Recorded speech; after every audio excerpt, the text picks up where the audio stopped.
Hello! Welcome to Vlogmas Day 2. I am here with Danish today, and we are going to be talking about some of our favorite Christmas films. I have a big pile in front of us, so I guess we're just gonna start grabbing movies and talking about them. I just need to make sure my head is not where that spot is. What spot? This spot? Do you see the spot on my nose? That's always there. First, The Santa Claus. I remember watching this when I was little. I really like it for some reason. I don't know. And we went out for Thanksgiving, and I felt like when Charlie and his dad had to go to Denny's because they burnt the turkey because it was awkward.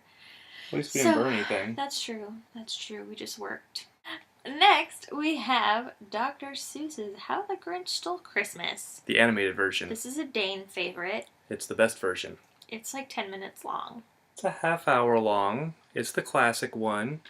This one, Christmas season hasn't started until you see this movie. You haven't seen it yet. Well, Christmas season hasn't started yet. Next is Love Actually, which is a gem of a movie. It's delightful. It has Liam Neeson and this super cute little kid whose name I forget, but he's also Jojen Reed. Jojen Reed. And they say adorable things like, let's go get the shit kicked out of us by love. And then you get to see Hugh Grant as the Prime Minister, dancing and being very handsome in general. And he also has the best singing chauffeur in the history of the world. The next one has been one of my most favorite movies, I think literally since 1991. And it's Home Alone. Home Alone, I don't know. There we go. It's a classic. It's one of my all-time favorites. I quote it all the time. I could probably recite every line in the movie. It's amazing. I love it. My sister and I used to watch it all the time when we were little around Christmas time. And next we have Home Alone 2, Lost in New York, which I feel is just as good as the original. One of the rare sequels. Mm-hmm. It's sad because I don't really know what to say about it, but I love it and I watch it all the time. Also very quotable and fantastic. That was the sound of a tool chest falling down the stairs. And Tim Curry's first movie. Was it Tim Curry's first movie? No. Oh. That was Rocky Horror. Oh, haha, okay, so, like, my entire life until I was about 24, I thought Tim Curry was famous for being in Home Alone 2. No. Which is funny because it's, like, so far from accurate, but yeah.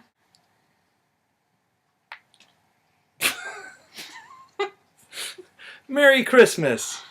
The blessing. National Lampoon's Christmas Vacation. One of my favorites. I think it's one of your favorites. It is quite good. I remember when I was a child and we lived in the middle of nowhere and we got TV via satellite dish that I used to wait for this to come on HBO. Tula, what are you doing? You can hop up. Come here. There you go. Good girl.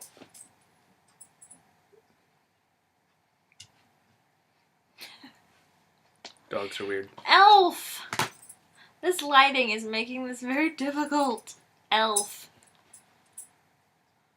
We'll get One some of my good all-time shots. favorite Christmas movies. Hilarious, heartwarming. Not heartwarming. Heartwarming? It will not cure you of heartworms. No. I'm sad to say. Great movie. I probably spend half of my holiday season quoting this one. Love it. Very cute, very fun. If you find gum on the sidewalk, it's Fun not for free the candy. whole family. 2 thumbs up. And you know, Santa did tell him if you find gum on the street not to pick it up. And the first thing he does when he gets to New York is he eats gum that's been chewed and stuck on something. So, I don't know. What are you Almost gonna as do bad with as the him? cotton balls. Yeah, that's gross. He eats the cotton ball afterwards, absorbing his blood. This is one of my favorites! The not so good version. It's not a lot of people's favorite, but I love it. It's the live action Grinch with Jim Carrey. I think it is adorable and funny, and I like that it tells more of the story of the Grinch. It's not just like, oh, he's this douche who lives up on the mountain.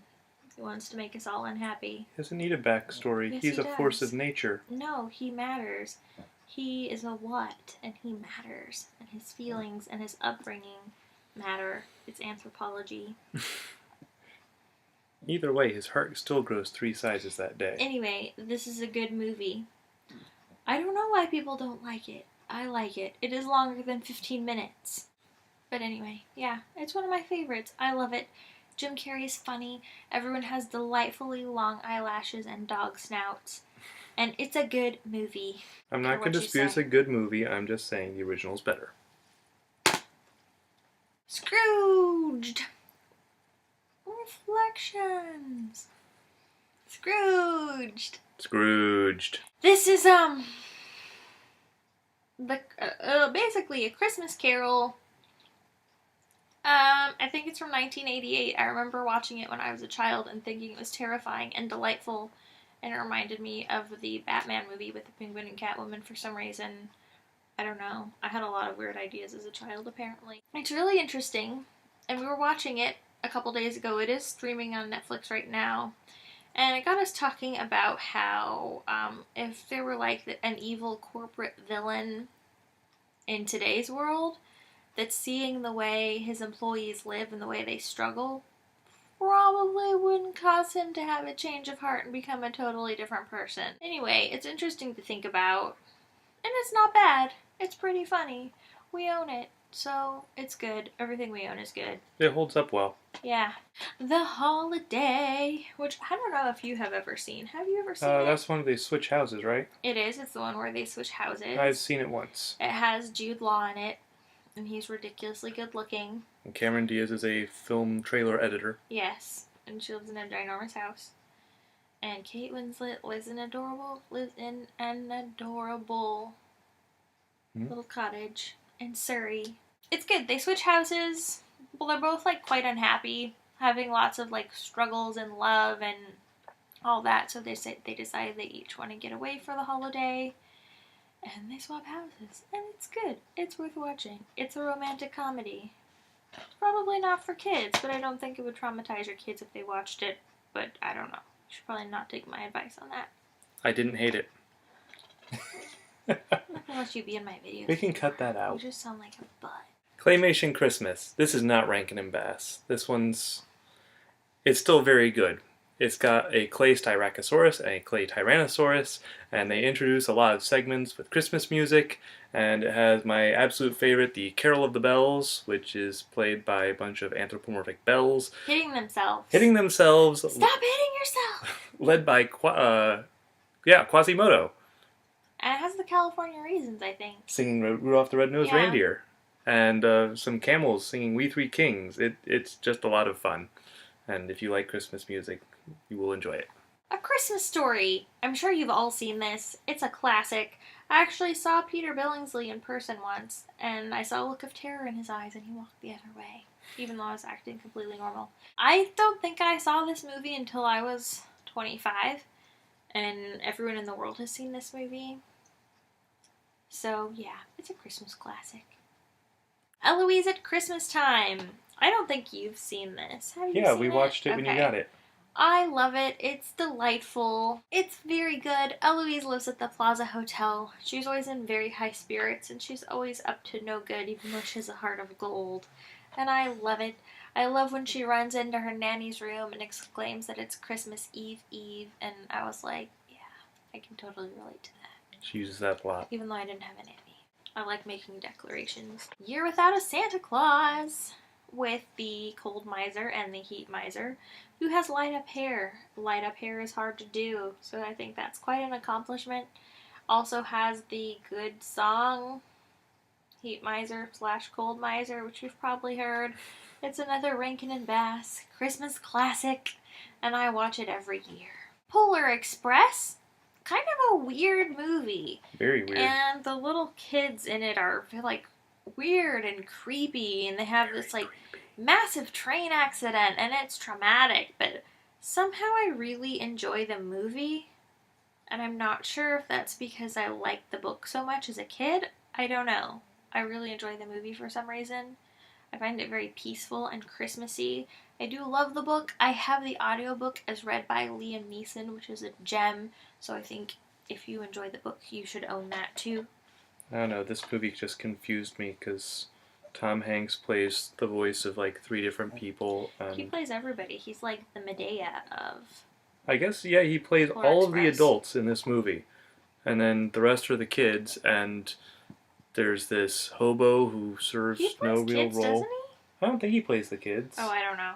I think the kids are all different actors, but then he plays like all the adults because he's Santa, he's the conductor, he's the hobo. Is he the parents? Is he the mom? Okay, I don't know. Does the mom even have a speaking part? I don't know. I don't even remember. think you ever see the parents. I think wanna you see, like, say- their hands. I want to say you hear the dad say something, but I don't even know if you hear the mom. I have no idea. I It don't was know. very weird. It's interesting, but I enjoy it. The soundtrack is really good. It has some Josh Groban, it's nice for Christmas time. I like it. But make sure you read the book because the book is very good. One of my favorites is Prancer. Dane doesn't like this movie. I love it. It's not all like sugary happiness. It is about Jessica, a little girl who lives with her dad and brother. Her mom has died. Her family is struggling financially. She is full of heart and gumption, according to the DVD case, which sounds about right. She's very cute, very smart, very energetic, always into something, always driving her dad out of his mind because he is trying to keep the family afloat and all that good stuff. She ends up with a reindeer and she thinks it's Prancer and she takes care of it, and I don't know. I think parts of this are very depressing, but it's a little more realistic than your average Christmas movie. It's still a Christmas movie. I like it. I watch it every year. And then my absolute favorite Christmas movie of all time is The Muppet Christmas Carol. My sister and I used to watch this every Christmas Eve when we were kids, and that's the first time every season we'd watch it, just on Christmas Eve, and it felt especially magical. And like, as bad as I want to watch it now, I kind of want to wait till Christmas Eve so it'll like still feel magical, and I'll still, I don't know, I just like it. I especially love when Bob Cratchit's walking home and singing about One More Sleep Till Christmas, and it has great songs, it's delightful, it is the absolute perfect family Christmas movie, and it has Rizzo the Rat, who's only the best Muppet ever, and he is quite funny. It's definitely the best version of A Christmas Carol there is. And like everything the Muppets do. Is it better than the book? Yes, I will say Really? this one is better than the book because this one is narrated by Charles Dickens himself. It is. And he knows this story like the back of his hand. There's a mole here, hair over here. We were talking about the story. It's from the movie. I know. So was that. Okay. That's our collection of Christmas movies. I love every single one of them. Most of the collection I've had for a long time. I think we got Claymation Christmas and the animated Grinch for Dane, and then we got Christmas Vacation. Christmas Vacation when we got together, which, by the way, there are no snowy mountains outside of Chicago as far as I know. There aren't. Side note there. But I think those are like pretty well-loved Christmas movies across the board, with maybe one or two thrown in there that's not so typical. But thanks for watching, and let us know what Christmas movies are your favorites. We will see you tomorrow. Good night.